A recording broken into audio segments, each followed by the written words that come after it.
जो हिंदुस्तानी है, जो हिंदुस्तानी है, जो अपने आप को हिंदुस्तान का हिस्सा मानता है, खुद को हिंदुस्तानी मानता है, तो जय हिंद बोलने में, और आपने सही कहा कि हर राजनीतिक दल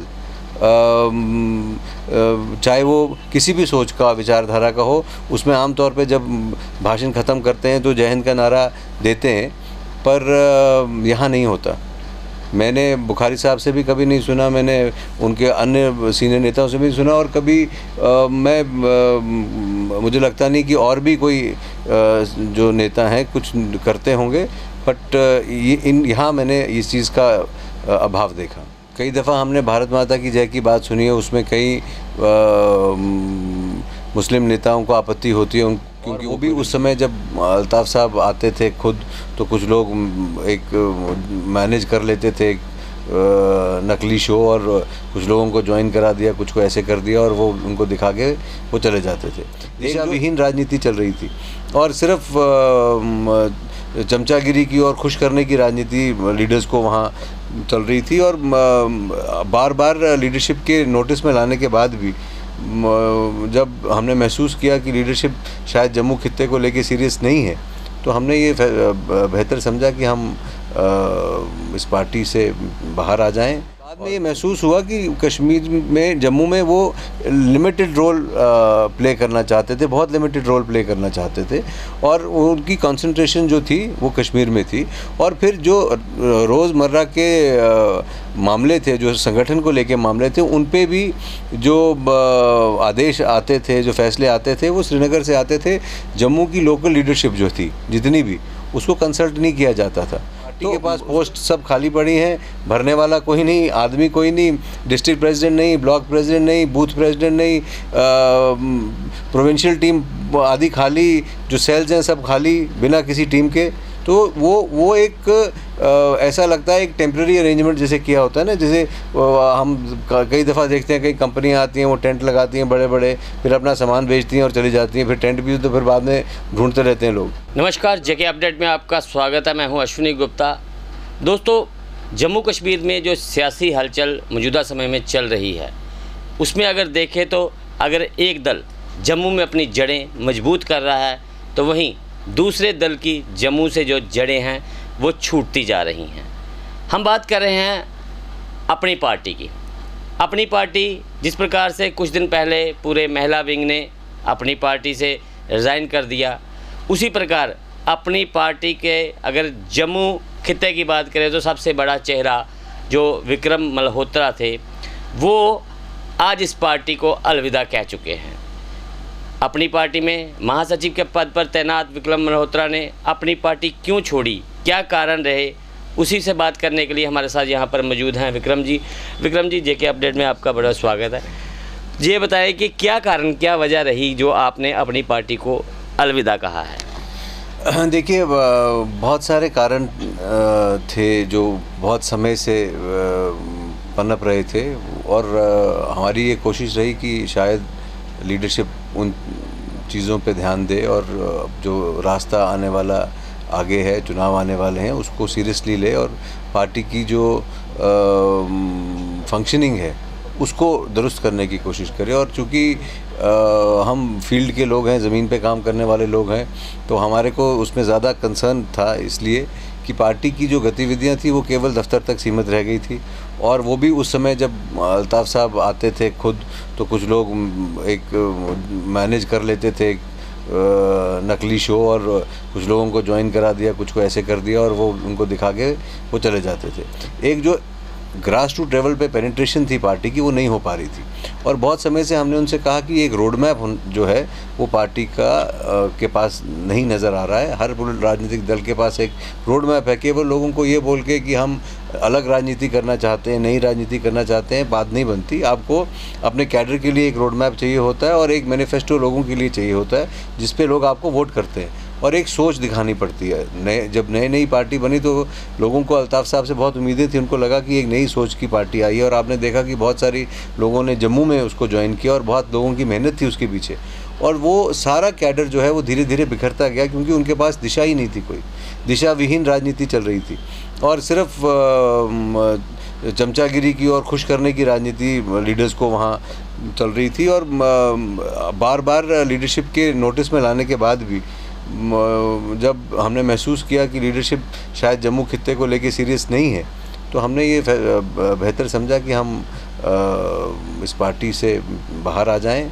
और चूंकि हमारे लोग जो थे, जो हमारे साथी हैं, अलग अलग वार्ड में अपनी तौर पे वो काम कर रहे हैं, लीडर हैं, उनकी आगे 1.5 साल में म्यूनसिपल कॉरपोरेशन के चुनाव आने वाले हैं, कुछ चुनाव लड़ना चाहते हैं, पर हर एक को ग्राउंड तैयार करनी होती है। और ऐसा लग रहा था कि जम्मू में कोई चुनाव की चर्चा, चुनाव कैसे लड़े जाएंगे, लड़ेंगे कि नहीं लड़ेंगे, क्या करेंगे, वो एक असमंजस की स्थिति बनी हुई थी। और अब और ज़्यादा असमंजस की स्थिति में हमारे लिए रहना मुमकिन नहीं था, क्योंकि आने वाला आप डिलिमिटेशन की रिपोर्ट आ गई है, चुनाव आने वाले आएंगे, आज नहीं आएंगे, 6 महीने को आएंगे, साल को आएंगे, पर तैयारी तो अभी से शुरू करनी पड़ती है। और बाकी राजनीतिक दल एक सोच के साथ उस तैयारी में लगे थे।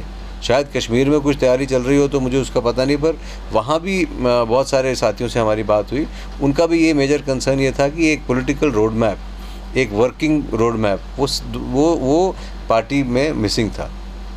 आपने बहुत बड़ी बात की ही, लेकिन लगातार अगर बात करें तो बुखारी साहब अपनी हर एक सभा में, हर एक जगह यही बात करते थे कि हम जम्मू और कश्मीर दोनों खित्तों को साथ लेकर चलने वाली पार्टी हैं, हम किसी एक खित्ते की पार्टी नहीं। लेकिन आपने लगातार कहा है कि जम्मू को एक प्रकार से इस पार्टी में भी इग्नोर किया जाता रहा है, तो क्या कहीं ना कहीं ये इनका एजेंडा वही है? मैं आपसे वही कर रहा हूँ, जब हमने एक कश्मीर बेस्ड पार्टी को ज्वाइन की थी, जानते हुए कि कश्मीर बेस्ड है, ये नहीं कि हम अनजान थे, वो इसीलिए की थी कि हमको एक उम्मीद थी कि भाई बुखारी साहब जो बात कह रहे थे कि जम्मू और कश्मीर में बराबर इस पार्टी को डेवलप करना है, पर बाद में ये महसूस हुआ कि कश्मीर में, जम्मू में वो लिमिटेड रोल प्ले करना चाहते थे, बहुत लिमिटेड रोल प्ले करना चाहते थे, और उनकी कंसंट्रेशन जो थी वो कश्मीर में थी।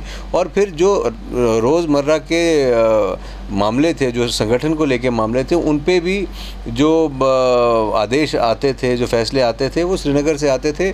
जम्मू की लोकल लीडरशिप जो थी, जितनी भी, उसको कंसल्ट नहीं किया जाता था। तो उसमें प्रॉब्लम ये हो जाती थी कि वो चॉइसेस आमतौर पे गलत साबित होती थी, क्योंकि उनको जम्मू के लोकल पॉलिटिक्स का नहीं पता। अब मैं यहाँ जम्मू बैठा हूँ, चाहे मैं जितना बड़ा भी जम्मू का नेता हूँ, मैं नहीं समझ पाता कि वहाँ श्रीनगर में या गुलमर्ग में या टनमर्ग में कौन आदमी अच्छा काम करने वाला है, किसको प्रमोट किया जाना चाहिए, किसको कौन फर्जी आदमी है। तो वो चॉइस तो उन्हीं लोगों के पास होती है जो वहाँ ज़मीन पे होते हैं। तो मैं कैसे फ़ैसला किसी के हक़ में या खिलाफ़ ले सकता हूँ? तो उसके लिए मुझे लोकल फीडबैक और लोकल लोगों की बात होती है। तो पर वो वहाँ एक और कल्चर जैसा बन गया था कि भाई चमचागिरी करो, पीछे आ जाओ, लीडरशिप से बात कर लो और फिर पोस्ट लेके आ जाओ।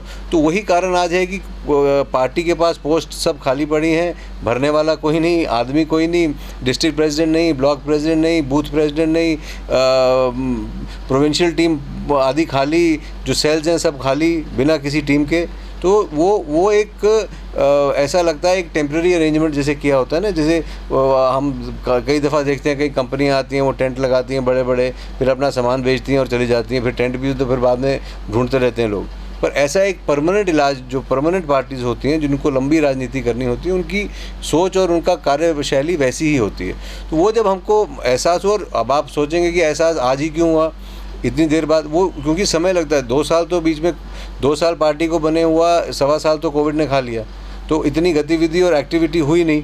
और इतना वो अब जब समझ में, जब खुल के एक्टिविटी होने लगी तो समझ में आया कि अच्छा, डिलिमिटेशन की जब चर्चा हुई, उसमें भी सारी चर्चा कश्मीर की सीटों को लेके, कहाँ कुछ हो रहा है, कहाँ कुछ हो रहा है। जम्मू में डिस्कशन ही नहीं की, हमको बता दिया भाई आज वो आ रहे हैं डिलिमिटेशन वाले, तो आप मिल लो।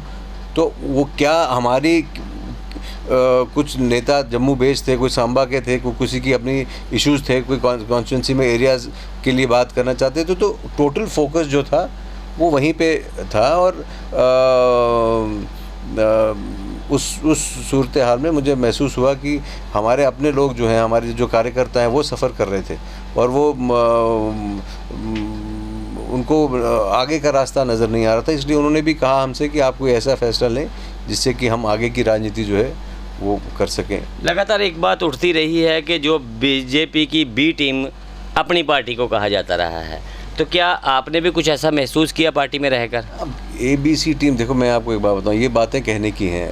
दिल्ली जिसका राज होता है, जिसकी सरकार होती है, उससे सब पार्टियाँ बात करती हैं। तो खाली अपनी पार्टी ऐसा है कि बी टीम है, या पीपल्स कॉन्फ्रेंस का बात इस वक्त है तो वो बी टीम है, नेशनल कॉन्फ्रेंस भी बात करती है, पीडीपी भी बात करती है, कांग्रेस के लोग भी बात करते हैं, क्योंकि जिसका भी मुद्दा होगा, गृह मंत्री तो अमित शाह हैं, वो बीजेपी के हैं, तो उनसे बात करेंगे। ऐसा मुझे कोई लगा नहीं कि कोई इनको एडिड प्रिविलेज है या कोई ऐसी बात है।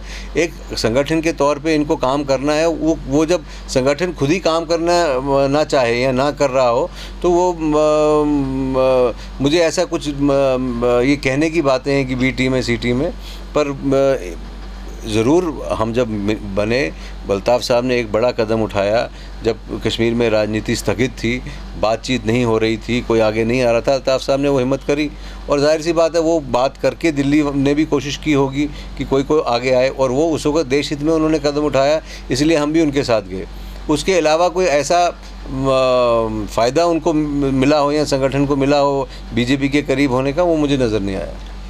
एक चीज़ हमने नोट किया कि लगातार अगर कश्मीरी दलों की बात की जाए या कश्मीर केंद्रित राजनीतिक करने वालों की बात की जाए, तो जब भी उन्होंने कहीं सभा जलसा जहां बैठक होती है, तो उसके बाद जिस प्रकार से अमूमन भारत माता की जय का उद्घोष होता है या जय हिंद कहा जाता है, लेकिन एक आरोप जो भीतर खाने ही सही कश्मीरी दलों पर ये रहता है कि वो कभी भी जय हिंद या भारत माता की जय का उद्घोष नहीं करते हैं। तो क्या अपनी पार्टी में अल्ताफ़ बुखारी जी या और नेता जो कश्मीर केंद्रित हैं, क्या उन्होंने कभी ऐसा किया है?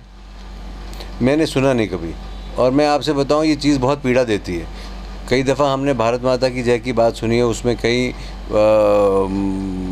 मुस्लिम नेताओं को आपत्ति होती है, क्योंकि वो कोई रिलीजियस एंगल है उसमें, वो उसको किसी रिलीजियस तरीके से देखते हैं कि वो उसको नहीं करना चाहते। पर जय हिंद बोलने में तो मुझे लगता नहीं किसी को आपत्ति होनी चाहिए।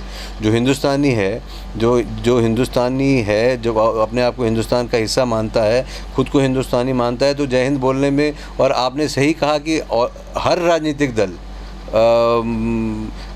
चाहे वो किसी भी सोच का, विचारधारा का हो, उसमें आमतौर पे जब भाषण ख़त्म करते हैं तो जय हिंद का नारा देते हैं, पर यहाँ नहीं होता। मैंने बुखारी साहब से भी कभी नहीं सुना, मैंने उनके अन्य सीनियर नेताओं से भी नहीं सुना, और कभी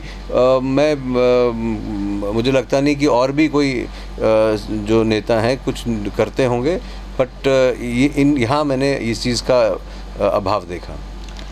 अब आपकी आगे क्या तैयारी है? ये सुनने में आ रहा है कि आप आम आदमी पार्टी की तरफ रुख कर सकते हैं, क्योंकि लगातार जम्मू में उनका ग्राफ जो है बढ़ रहा है, तो क्या ऐसा कोई संभावना है? ऐसा अभी कोई संभावना नहीं है। मैंने अभी आपसे कहा ना, मैंने अपने अभी आपके सामने ये साथी आए हैं, कल से आ रहे हैं, चर्चा इनके साथ कर रहे हैं। अब जैसे इन सब की राय होगी और इनका मन होगा, क्योंकि इन्हीं के सर पे हम राजनीति करते हैं, तो इन्हीं की राय से जैसा भी जो भी निकल के आएगा, वो हम फैसला जो है आप तक ज़रूर पहुंचाएंगे। चलते चलते लास्ट सवाल, जिस प्रकार से हालात आज कश्मीर के बने हुए हैं, वहाँ पर लगातार टारगेट किलिंग हो रही है, आफ्टर ऑल ये क्या मैसेज जो है देश को देना चाहते हैं? देखिए, ये मुझे लगता है बड़ी अभूतपूर्व स्थिति जो बनी है।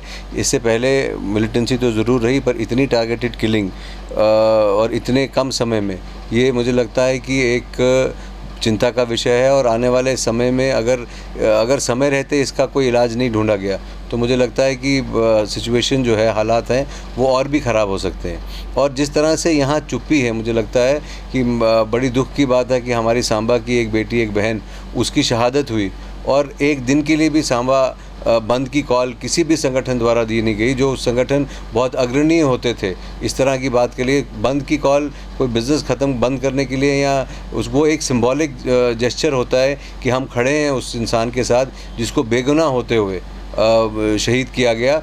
और मुझे हैरत इस बात पे भी आती है कि जिस कश्मीरियत की बात करते हैं हम, इंसानियत, कश्मीरियत की बात करते हैं, आज वो कश्मीरियत कहाँ से हुई है? सिर्फ प्रेस रिलीज़ दे देने से या ट्विटर पे ट्वीट कर देने से वो कंसर्न नहीं दिखेगा। जब तक कश्मीरी कौम अगर इसको गलत मानती है, तो उनको भी उठ खड़ा होना होगा उन साथियों के हक़ में जो वहाँ बैठ के उनके बच्चों को पढ़ा रहे हैं, जो उनके लिए बैंक का काम कर रहे हैं, जो पुलिस वाले उनकी सुरक्षा कर रहे हैं। जब उनकी हत्या, निर्मम बेकसूर हत्या हो रही है, और वहाँ से आवाज़ जब नहीं उठती, तो वो बहुत दुख और चिंता का विषय होता है। बहुत बहुत शुक्रिया हमसे बात करने के लिए।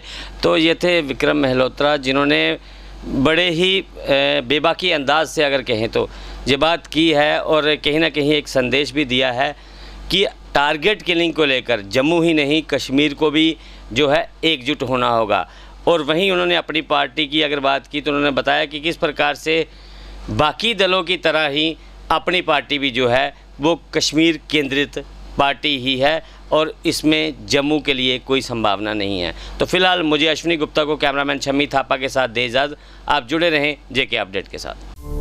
जेके अपडेट रहे हमारे साथ। अगर आप ये वीडियो YouTube पर देख रहे हैं तो हमारे YouTube चैनल को सब्सक्राइब करें और बेल आइकन को क्लिक करें। अगर आप ये वीडियो Facebook पर देख रहे हैं तो हमारा Facebook पेज लाइक जरूर करें। For advertisement please contact 705-109-1811।